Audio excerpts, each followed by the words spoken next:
Halo Fuse Fam, kenalin nama aku Felis dari Fuse Purpose. Nah hari ini kita akan bahas topik kita tentang set apart to be holy. Sebelumnya kita doa dulu ya. Tuhan terima kasih telah memberkati kami supaya kami bisa mempelajari firman-Mu untuk belajar hidup lebih kudus. Bapak berkati ya Tuhan supaya kami bisa menjalankan kekudusan kami sehari-hari dalam dunia ini. Ya Bapak, terima kasih Tuhan, amin. Nah ayat kita adalah dari 2 Timotius 1 ayat 10. Ia telah menyelamatkan kita dan memanggil kita dengan panggilan yang kudus, bukan karena perbuatan kita, melainkan karena maksud dan kasih karunia-Nya sendiri. Kasih karunia ini telah dikaruniakan kepada kita dalam Kristus Yesus sebelum permulaan zaman, tetapi sekarang telah dinyatakan melalui kedatangan juru selamat kita Kristus Yesus yang telah membinasakan maut dan mendatangkan hidup serta keabadian melalui Injil. Nah, tujuannya kita akan membahas hidup kekudusan ini, yang pertama adalah kita itu dipilih untuk menjadi kudus, dan yang kedua mengejar kekudusan bukan kesempurnaan. Yang pertama adalah menjadi kudus berarti kita dipisahkan dari dunia. Nah, dunia tuh pada hari-hari ini tuh mengajarkan kita tentang apa sih? Kita harus mengejar karir, kita mengejar keuangan, kita mengejar stabilitas ekonomi, kenyamanan, pengakuan sosial. Nah, sebenarnya kita tuh mengejar apa yang dunia lihat. Tapi sebenarnya Tuhan itu tidak mau kita mengejar hal itu semua. Tuhan itu mau kita tuh selalu mengejar kekudusan. Kenapa? Kita tuh harus selalu mengejar kekudusan karena kekudusan ini adalah identitas kita sebagai anak Tuhan. Nah, jadi sebenarnya mengejar kekudusan ini bukan suatu pilihan, tapi memang panggilan hidup kita. Nah, panggilan terbesar dalam hidup kita ini apa sih? Yaitu mengasihi Kristus dan menjadi serupa dengan Kristus. Nah, untuk mencapai keduanya, makanya kita perlu selalu mengejar kekudusan. Jadi, kita diingatin terus bahwa standar keberhasilan dunia bukannya kita tuh mengukur dari apa yang dunia lihat. Tapi yang paling penting, Tuhan itu selalu memurnikan hidup kita supaya dalam hidup ini kita selalu mengejar kekudusan.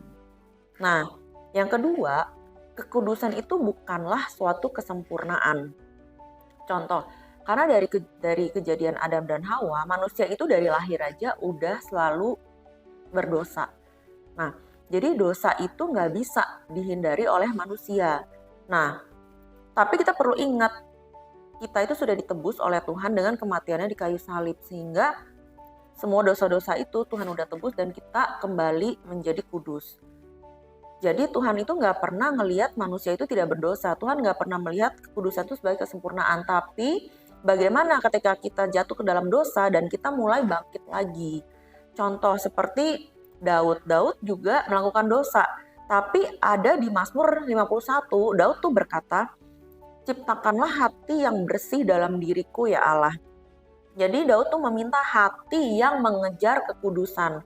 Jadi Daud ketika jatuh dalam dosa, Daud itu mau untuk selalu bangkit lagi untuk mengejar kekudusan lagi. Nah, jadi untuk mengejar kekudusan itu juga bukan mengandalkan kekuatan kita sendiri. Karena kita tuh pasti gak bisa kalau mengandalkan kekuatan kita sendiri. Makanya kita tuh harus selalu butuh Roh Kudus yang ngingetin kita. Dan kita harus ingat, kita itu udah ditebus dari dosa-dosa kita melalui kasih karunia Tuhan dengan mati di kayu salib. Nah, orang yang biasanya gak peduli akan dosanya, dia tuh merasa nyaman-nyaman aja gitu melakukan dosa, kayak ya udah biasa aja. Tapi kalau kita ingat, kita tuh dalam diri kita selalu ada Roh Kudus yang selalu ngingetin kita melakukan dosa kecil aja, itu selalu diingetin untuk jangan deh ngelakuin dosa. Nah, itu karena di dalam diri kita tuh ada Roh Kudus yang selalu ngingetin kita untuk selalu menjaga kekudusan. Nah, menjaga kekudusan ini tuh diibaratin kayak misalnya ada satu perempuan yang sedang mau menikah.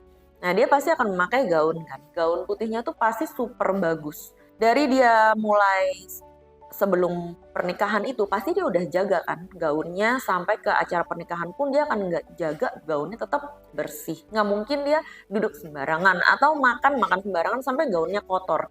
Nah, ibaratnya menjaga gaun itu juga seperti kita menjaga kekudusan gitu. Jadi kita pasti akan selalu jaga bagaimana sepanjang hidup kita itu kita selalu hidup kudus. Nah, kenapa? Karena ketika kita hidup kudus, kita itu akan selaras dengan apa sih yang Tuhan mau di dalam hidup kita. Nah, kita akan bahas di poin ketiga. Di poin ketiga, kekudusan adalah kunci untuk berjalan di dalam panggilan kita. Nah, jadi ketika kita hidup dalam fokus sama hal-hal yang rohani, kita itu akan terus mempersiapkan apa sih yang Tuhan tuh mau dan kehendaki dalam hidup kita. Jadi kita itu akan selalu selaras dengan kehendak dan tujuan Tuhan, bukan dengan kepentingan pribadi kita, bukan dengan tujuan pribadi kita. Nah, jadi kekudusan itu adalah mencerminkan keserupaan dengan Kristus di dalam hidup kita. Jadi ayatnya di 1 Petrus 2 ayat 9 sampai 10. Tetapi kamulah bangsa yang terpilih, imamat yang rajani, bangsa yang kudus, umat kepunyaan Allah sendiri, supaya kamu memberitakan perbuatan-perbuatan besar dari Dia yang telah memanggil kamu keluar dari kegelapan kepada terangnya yang ajaib. Dahulu kamu bukan umat, tetapi sekarang kamu adalah umat Allah. Dahulu kamu tidak beroleh belas kasihan, tapi sekarang kamu telah beroleh belas kasihan. Jadi di ayat 1 Petrus 2 ayat 9 sampai 10 ini tuh mengajarkan apa sih? Mengajarkan bagaimana kita dapat membawa terang Kristus di dunia yang gelap ini supaya kita sebagai anak itu terus bersinar, dan jangan lupa kita tuh mampu melakukan itu pun bukan karena kekuatan kita, tapi karena bantuan Roh Kudus dan kasih karunia Tuhan. Nah, jadi kesimpulannya, jadi yang terpenting adalah mungkin kita di sini tuh ada yang melayani di gereja juga atau pelayanan di komsel. Nah, kita itu melayani itu dari apa yang terlihat, tapi ingat bukan itulah yang Tuhan lihat. Bukan Tuhan tuh melihat pelayanan kita di dunia, di yang terlihat, tapi Tuhan tuh selalu melihat pribadi kita di hadapan Tuhan. Gimana kita menjalani hidup kita sehari-hari. Apakah kita terus mau hidup kudus? Apakah kita terus mengejar kekudusan dalam hidup kita? Nah, karena untuk mengejar kekudusan kita juga perlu disiplin rohani yang terus-menerus. Gimana ya caranya? Kita harus bangun terus hubungan pribadi kita dengan Tuhan. Ya melalui doa, baca Alkitab, dengar firman. Mau secapek apapun kita, mau sebesar apapun masalah hidup kita harus tetap terus bangun hubungan lagi sama Tuhan. Karena baik lagi kita nggak bisa mengandalkan kekuatan kita. Kekuatan kita ini sangat terbatas. Kita selalu perlu untuk bangun terus-menerus hubungan dengan Tuhan. Nah, kenapa? Karena kekudusan itu adalah dasar yang akan mempersiapkan kita untuk semakin serupa dengan Kristus. Karena kita hanya bisa menggenapi panggilan kita, kehendak Tuhan dalam hidup kita ya kalau kita memang selaras sama Tuhan.